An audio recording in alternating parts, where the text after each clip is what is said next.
वयाची तिशी ओलांडलेली आहे किंवा तिशीच्या उंबरठ्यावरती असाल आणि आजही या चुका करत असाल तर तुम्ही धोक्यात आहात। एक, पैशाचं नियोजन नसणं। एक वेळेस पैसा कमावणं सोपं आहे, पण तो टिकवणं आणि वाढवणं याच्यासाठी जी समज लागते ना, ती वाढवण्यावरती भर द्या।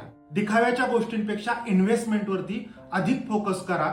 ऍक्टिव्ह इन्कम सोबतच पॅसिव्ह इन्कम वाढवण्यावरती भर द्या। 2, रिस्क कमी न करणं।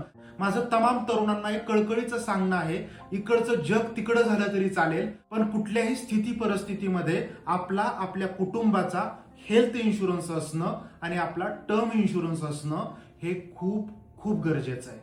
3, चुकीच्या लोकांमध्ये वेळ घालवणं। आता वयाच्या या टप्प्यापर्यंत तुम्ही निश्चितच पोहोचलेले आहात की माणसं, त्यांचे रंगढंग तुम्हाला पुरेपूर ओळखता येतील। एक वेळेस भरमसाठ मित्र नसले तरी चालतील, हाताच्या बोटावर मोजण्या एवढे मित्र असू द्यात, पण तुमच्या वेळेला आधार देणारे, तुम्हाला मोटिवेट करणारे, प्रसंगी वाईटपणा घेऊन तुम्हाला तुमच्या भल्यासाठी कडवट सल्ले देणारे मित्र तुमच्या यादीत आहेत का याची चाचपणी आजच करा। क्वांटिटीपेक्षा क्वालिटी महत्वाची असते। 4थी चूक, स्वतःवरती काम न करणं।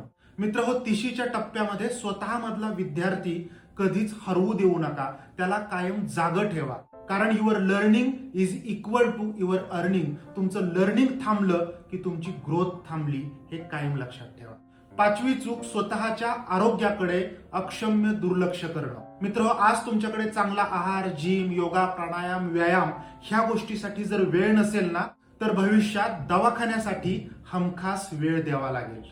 हे सगळे अनुभवाचे बोल आहेत, यावर तुमचं मत काय मला कमेंट करा आणि तिशी ओलांडलेल्या तमाम मित्रपरिवाराला शेअर करायला विसरू नका। थँक्यू।